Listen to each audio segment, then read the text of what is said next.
કેમ છો ગુજરાતી મિત્રો? આશા રાખું છું કે મજામાં હશો. ચલો દરેક માર્કેટનું વીકલી એનાલિસિસ કરી લઈએ અને જોઈ લઈએ કે માર્કેટ ક્યાં મોમેન્ટમ કરી શકે છે અને કયું મોમેન્ટમ આપણે કેચ કરી શકીએ છીએ. ઓકે. કયા લેવલ્સ ઇમ્પોર્ટન્ટ છે? પહેલાં આપણે નિફ્ટી જોઈશું, બેંક નિફ્ટી જોઈશું, પછી આપણે ક્રિપ્ટો જોઈશું, પછી ગોલ્ડ જોઈશું. ઓકે.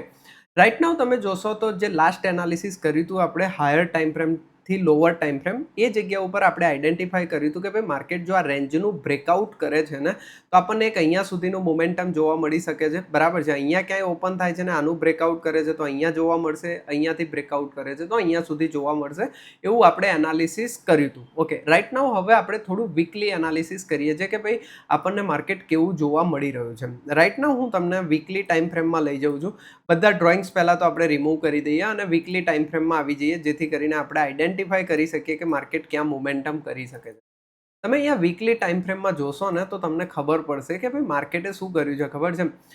4 વીક એકદમ માર્કેટે સાઇડવેઝ બિહેવ કર્યું. 5મું વીક પણ ઇનસાઇડ કેન્ડલ બનાવી રહ્યું છે. મતલબ માર્કેટની આ જે કેન્ડલ બની છે ને, આ કેન્ડલે હાઈ બનાવેલો છે અહીંયા અને આ કેન્ડલે લો બનાવેલો છે. જોશો તો તમે એક્ઝેક્ટલી માર્કેટ એની અંદર લગભગ 4 વીકથી છે, 5 વીકથી. ઓકે. 5 વીક અને આ લેવલની અંદર પૂરા કર્યા છે. હાયર સાઇડ લેવલ છે આપણું 24,600 સમથિંગ અને નીચેની સાઇડ લેવલ છે આપણું 23,700 ને 23,800 સમથિંગ. ઓકે.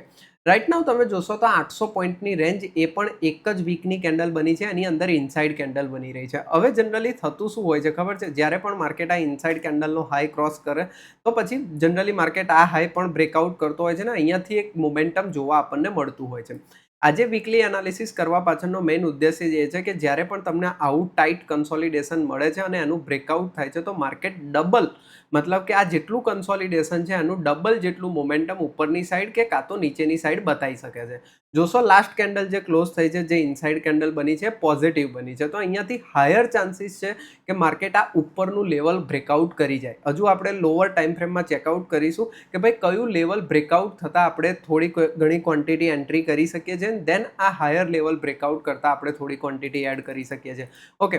તો ચલો વીકલી ટાઈમ ફ્રેમમાં આપણે આ જોઈ લીધું. ડેલી ટાઈમ ફ્રેમમાં આવી જઈએ, જ્યાંથી આપણને ખબર પડશે કે ક્યાં આપણે ટ્રેડ પ્લાન કરી શકીએ છીએ. તમે અહીંયા ડેલી ટાઈમ ફ્રેમમાં જોશો ને એટલે તમને ખબર પડશે કે માર્કેટે અહીંયા પણ જેવું વીકલી ટાઈમ ફ્રેમમાં બન્યું છે એવું જ અહીંયા ડેલી ટાઈમ ફ્રેમમાં પણ બન્યું છે. એટલે આ કન્સોલિડેશનનું માર્કેટે બ્રેકઆઉટ આપ્યું છે અને બ્રેકઆઉટ કરીને સસ્ટેન પણ થયું છે. ઇવન આ જે બેરિશ કેન્ડલ હતી એની હાઈ ઉપર પણ માર્કેટે ક્લોઝિંગ આપેલું છે. રાઈટ નાઉ હવે જો આવતીકાલે માર્કેટ કાં તો ગેપ અપ ઓપન થઈ શકે છે, કાં તો પછી માર્કેટ ફ્લેટ ઓપન થઈને આ હાઈને ક્રોસ કરે છે. પહેલો ટાર્ગેટ તમે અહીંયા સુધી રાખી શકો છો, અહીંયા ટચ થઈ જશે 24,600નું લેવલ, 24,550નું લેવલ ટચ કરી શકે છે અને દેન એની ઉપર પણ માર્કેટ એક કેન્ડલ ક્લોઝિંગ આપે છે, બરાબર છે, દેન માર્કેટ ઉપરની સાઈડ પ્રોસેસ કરી શકે ને જે પણ આપણે 800 પોઈન્ટનું કન્સોલિડેશન જોઈ રહ્યા છે એવું આપણને અહીંયાથી 1600 પોઈન્ટ સમથિંગનું મોમેન્ટમ આપણને જોવા મળવું જોઈએ. તો આપણો નિફ્ટીને લઈને બુલિશ વ્યૂ રહેશે, બરાબર છે. એવી જ રીતે સેમ જોઈ લઈએ કે ભાઈ બેંક નિફ્ટીની અંદર શું કર્યું છે. બેંક નિફ્ટી થોડુંક તમને જોશો તો આઉટ ઓફ પરફોર્મ કરતું જોવા મળી રહ્યું છે. આ વીકલી હાઈ છે અને લગભગ એ હાઈની આજુબાજુ પહોંચી ગયું છે. બની શકે છે કે માર્કેટ ફરીથી હાઈથી સેલિંગ બતાવી દે, બટ અહીંયા તમે ચાન્સ લઈ શકો છો. આટલી બુલિશ કેન્ડલ પછી જો ફોલોઅપ આવે છે તો માર્કેટ ડેફિનેટલી આ જેટલું પણ કન્સોલિડેશન થયું છે તમે જોશો તો લગભગ 2,000 પોઈન્ટનું કન્સોલિડેશન થયું છે. બ્રેકઆઉટ કરતાં તમને બેંક નિફ્ટીમાં પણ 4,000 પોઈન્ટનું મોમેન્ટમ જોવા મળી શકે છે. ઓકે. તો અહીંયાથી મારો વ્યૂ પોઝિટિવ રહેવાનો છે. બની શકે છે હાઈની આજુબાજુ એકાદ નેગેટિવ કેન્ડલ નિફ્ટીમાં અને બેંક નિફ્ટીમાં બંને બને, બટ જો એ નેગેટિવ કેન્ડલનો હાઈ ક્રોસ કરે છે ધેન માર્કેટને કોઈ નથી રોકી શકતો. ઓકે. રાઈટ નાઉ હવે આપણે આવી જઈશું ક્રિપ્ટો ઉપર. ક્રિપ્ટોની અંદર આપણે જે લાસ્ટ એનાલિસિસ, હું તમને એવરી સિંગલ ડે એક વિડીયો બનાવીને પોસ્ટ કરતો હોઉં છું આપણી ફ્રી ટેલિગ્રામ ચેનલમાં, જ્યાં હું તમને મોર્નિંગમાં 8:30-9 વાગ્યાની આજુબાજુ એક એનાલિસિસ આપું છું, જેમાં નિફ્ટીનું પણ ઇન્ટ્રાડે એનાલિસિસ કરીએ છીએ ને આપણે ક્રિપ્ટોનું અને ગોલ્ડનું એનાલિસિસ કરીએ છીએ. એની ઉપર આપણે એક એનાલિસિસ કર્યું હતું. જ્યારે મેં એનાલિસિસ કર્યું જુઓ તમે 8:30ની આજુબાજુ અહીંયા માર્કેટ હતું. મેં તમને એવું કીધું હતું કે જો માર્કેટ આ હાઈ ક્રોસ કરે છે તો ડાયરેક્ટ આપણે અપસાઇડ જઈ શકીએ છીએ, અધરવાઇઝ માર્કેટ અહીંયાથી ફોલ થઈને આ ઓર્ડર ફ્લો સુધી આવી શકે છે ને અહીંયાથી તમને એક પોઝિટિવ કેન્ડલ ઉપર ટ્રેડ જોવા મળશે. જો આ પહેલી પોઝિટિવ કેન્ડલ બની, ઓર્ડર ફ્લોની નીચે સમથિંગ 500 પોઈન્ટનો સ્ટોપ લોસ બનતો હતો અને ત્યાંથી એક સરસ મજાનું મોમેન્ટમ જોવા મળ્યું છે. બીજી એક ખાસ વસ્તુ હું તમને ક્રિપ્ટોને લઈને કહેવા માગું છું. ક્રિપ્ટો જ્યારે પણ પોઝિટિવ ટ્રેન્ડમાં હોય છે અને નીચે આવે છે, તો એ ફોલને તમે એમ સમજો કે માર્કેટ લિક્વિડિટી ભેગું કરવા આવશે. કોઈ પણ સપોર્ટ ઉપરથી લઈને માર્કેટ બાઉન્સ બતાવશે. Crypto market trend following market છે, બરાબર છે. જ્યારે ગોલ્ડ તમે જોશો તો એ લિક્વિડિટી લેશે અને પછી મોમેન્ટમ કરશે. ટ્રેન્ડને મતલબ એક સાઇડવેઝ મોમેન્ટમ કરશે, વોલેટાઇલ મોમેન્ટમ કરશે. બટ ક્રિપ્ટો તમે જોશો તો ટ્રેન્ડિંગ મોમેન્ટમને બિલીવ કરે છે. કેવી રીતે હું તમને બતાવું. આ ડેલી ટાઈમ ફ્રેમ છે. ઓકે, આ ડેલી ટાઈમ ફ્રેમની અંદર તમે જોશો તો માર્કેટે અહીંયાથી ફોલ કરવાનું ચાલુ કર્યું. તમે જો જેટલા પણ બાઉન્સ આવ્યા છે એ તમને સેલિંગની ઓપોર્ચ્યુનિટી આપી રહ્યા છે. જેટલા પણ બાઉન્સ આવ્યા છે તમને સેલિંગની ઓપોર્ચ્યુનિટી આપી રહ્યા છે. એવી જ રીતે તમે અહીંયા જોશો તો માર્કેટ અપસાઇડ નીકળી રહ્યું છે અને જેટલા પણ ફોલ આવ્યા છે તમને બાઇંગની ઓપોર્ચ્યુનિટી આપી રહ્યા છે. જ્યાં સુધી ફરી પણ માર્કેટ સેલિંગ નથી બતાવતું, હેવી સેલિંગ નથી બતાવતું, ડેલી ટાઈમ ફ્રેમમાં કોઈ સ્વિંગના બ્રેકડાઉન નથી કરતું, ત્યાં સુધી ઓલવેઝ બોટમ સાઇડ કોઈ સપોર્ટ ઉપર નાનો સ્ટોપ લોસ રાખીને મોટો ટાર્ગેટ પ્લાન કરો. 2 ટ્રેડ લેશો, બની શકે છે કે એક ટ્રેડ ખોટો પડે, 400-500 પોઈન્ટનો સ્ટોપ લોસ જતો રહે, બટ બીજો ટ્રેડ સાચો પડશે એટલે તમને 2000-3000 પોઈન્ટનો ટાર્ગેટ જોવા મળશે. જો તમે સ્વિંગ ટ્રેડ કરો છો, 1 અવર ટાઈમ ફ્રેમ, 4 અવર ટાઈમ ફ્રેમની કેન્ડલ ઉપર પણ ટ્રેડ કરો છો, 800-900 પોઈન્ટનો અગર તમારો સ્ટોપ લોસ બને છે, 4-5 હજાર પોઈન્ટના ટાર્ગેટ સુધી તમે ટ્રેડને હોલ્ડ કરી શકો છો. જો જેટલી પણ વાર માર્કેટે આ અપ ટ્રેન્ડ બતાવ્યો, અહીંયાથી માર્કેટ તમે જોશો તો અહીંયાથી માર્કેટ અપ ટ્રેન્ડ બતાવ્યો છે, બરાબર છે. પછી આ પહેલો ફોલ આવ્યો, માર્કેટ એના એ સિંગલ દિવસે રિકવર થઈ ગયું. ફરી ફોલ આવ્યો, તમે જુઓ માર્કેટ 2 દિવસ રહીને રિકવર થઈ ગયું. ફરી ફોલ આવ્યો, બીજા સિંગલ જ દિવસની અંદર માર્કેટ રિકવર થઈ ગયું. ગઈકાલે આ રીતે ફોલ આવ્યો પરમ દિવસે અને માર્કેટ રિકવર થઈ ગયું. સમજી ગયા તમે? તો માર્કેટ જેટલું પણ સેલિંગ મોમેન્ટમ આપે છે એ બાઇંગમાં કન્વર્ટ થઈ જશે. નાનો સ્ટોપ લોસ મૂકીને તમે ટ્રેડ પ્લાન કરી શકો છો. તો બિટકોઇન અત્યારે પણ મારો વ્યૂ પોઝિટિવ છે. મારો વ્યૂ એ છે કે માર્કેટ એકવાર આ 67,300નું લેવલ છે એને ક્રોસ કરશે અને પછી માર્કેટ 74,000ના લેવલને પણ ટચ કરી શકે છે. જ્યાં સુધી ડેલી ટાઈમ ફ્રેમમાં સ્વિંગના બ્રેકડાઉન્સ નથી થતા, કોઈ નેગેટિવ કેન્ડલ ક્લોઝ નથી થતી સ્વિંગની નીચે, ત્યાં સુધી હું ડાઉન સાઇડનો કોઈ પણ પ્લાન નથી કરવાનો. મેં તમને કીધું બિટકોઇનમાં શું કરીશું, થોડું ઘણો પણ તમને ફોલ જોવા મળે છે, કોઈ 15 મિનિટ 1 અવર ટાઈમ ફ્રેમનો સપોર્ટ જોવા મળે છે, ત્યાં કેન્ડલ કન્ફર્મેશન, કોઈ બોલી સિંગલ ફિંગ કેન્ડલ કાં તો કોઈ મોર્નિંગ સ્ટાર પેટર્ન મળે છે, ત્યાંથી તમે ટ્રેડ લઈ શકો છો. નાનો અમથો સ્ટોપ લોસ રાખીને ટાર્ગેટ મોટો પ્લાન કરવાનો છે. માર્કેટ ટ્રેન્ડિંગની અંદર તમારા મોટા ટાર્ગેટ પૂરા કરશે. ઓકે, રાઇટ નાઉ આપણે ઇથિરિયમમાં આવીએ. ઇથિરિયમમાં જનરલી આપણે કોઈ પ્રાઇસ એક્શન એનાલિસિસ નથી કરતા. બેઝિકલી ઇથિરિયમની અંદર આપણે જે એક ઈએમએ સ્ટ્રેટેજી બનાવી છે, એ ઈએમએ સ્ટ્રેટેજીને આપણે કમ્પ્લીટલી ફોલો કરીએ છીએ. જે રીતે આપણને કહે છે કે સ્ટ્રેટેજી જેવું પણ કરવા માગે છે, આપણે એ સ્ટ્રેટેજીને અનુકૂળ જ કામ કરીએ છીએ. હું આમાં કોઈ પ્રાઇસ એક્શન કરતો નથી. હજુ પણ તમને કહું છું, ઇથિરિયમની અંદર તમે જોશો 30 મિનિટ ટાઈમ ફ્રેમ, અત્યારે માર્કેટ પોઝિટિવ લાગી રહ્યું છે. જ્યારે પણ માર્કેટ ઈએમએની નીચે ક્લોઝિંગ કરીને નીચે જાય છે ત્યારે બધા જ શોર્ટ ટાઈમના ઇન્ટ્રાડે ટ્રેડ આપણે ડાઉન સાઇડના લઈશું અને જેટલા પણ માર્કેટ અપસાઇડ રહીને ટ્રેડ આપે છે એટલા આપણે બુલિશ સાઇડના ટ્રેડ લઈશું. તો સિમ્પલી શું થઈ જાય છે, આપણે ટ્રેન્ડને બહુ જ આસાનીથી ફોલો કરીએ છીએ.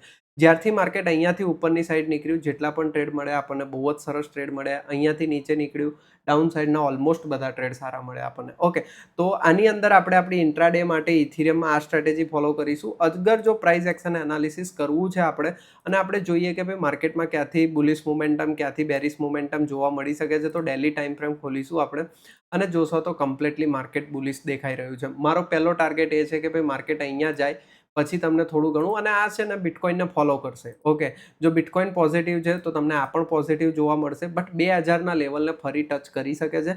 2000 સુધી હજુ પણ આપણે બુલિશ સાઇડનો વ્યૂ પકડીને રાખીશું. નાવ ગોલ્ડની ચર્ચા કરીએ. ગોલ્ડની અંદર લિક્વિડિટી બહુ જ સુપર કામ કરે છે. મેં તમારા માટે એસએમસીના 1 to 5 વિડીયોઝ પણ બનાવીને મૂકેલા છે, તમે જુઓ.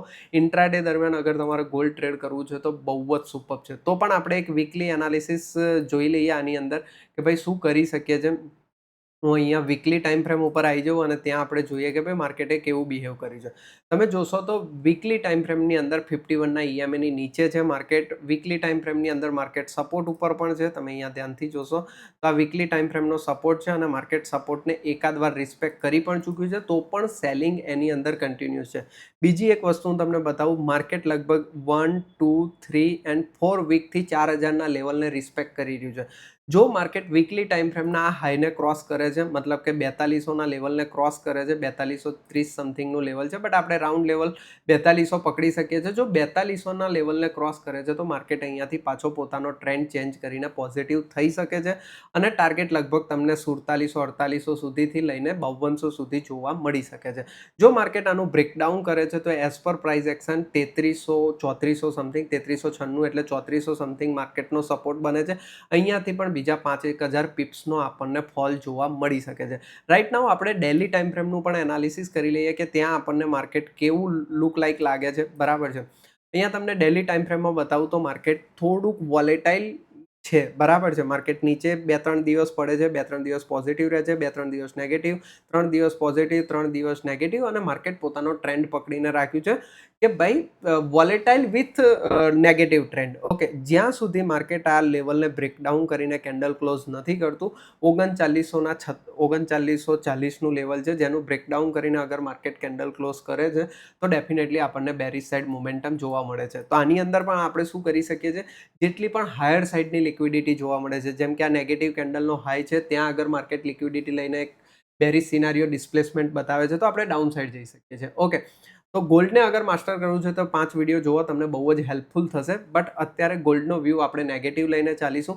પોઝિટિવ વ્યૂ ગોલ્ડનો આપણો 4200ના લેવલની ઉપર થશે. આઈ હોપ કે તમને અહીંયા બધા જ એનાલિસિસ ખબર પડી ગઈ હશે. એકવાર આપણે સોલાના જોઈ લઈએ, સોલાનાને નહીં છોડીએ. સોલાનાની અંદર આપણે જોઈએ છે ડેલી ટાઈમ ફ્રેમની અંદર, કારણ કે થોડુંક પોઝિશનલ આપણને જે નુકસાન આપી રહ્યો છે અત્યારે એ સોલાના જ આપી રહ્યો છે. બાકી ઇથિરિયમ બિટકોઇનની અંદર સરસ મજાનો પ્રોફિટ ચાલી રહ્યો છે. એ મારી એન્ટ્રી લગભગ અહીંયા ક્યાંક થઈ છે 77-78ની આજુબાજુ અને 76 રૂપિયાની ઉપર પ્રાઇસ ચાલી રહી છે. થોડી સ્ટ્રેન્થ છે, હજુ પણ પોઝિટિવ છે માર્કેટ. બરાબર છે. જો માર્કેટ ફરીથી 80નું લેવલ ક્રોસ કરે છે તો આપણને માર્કેટ 83-96 સુધી જોવા મળી શકે છે. આમાં પણ ટ્રેન્ડ પોઝિટિવ બન્યો છે, બટ બિટકોઇન અને ઇથિરિયમ જેવું મોમેન્ટમ નથી આવી રહ્યું. તો પોઝિટિવ સાઈડ હજુ આને કન્સિડર નહીં કરો તો વેલ એન્ડ ગુડ છે. ઇથિરિયમ અને બિટકોઇનને તમે કન્સિડર કરી શકો છો. આઈ હોપ કે તમને અહીંયા ટોટલ એનાલિસિસમાં ખબર પડી ગઈ હશે. Have a good day. જય શ્રી કૃષ્ણ દાદા. મિત્રો મળીએ નેક્સ્ટ વિડીયોની અંદર.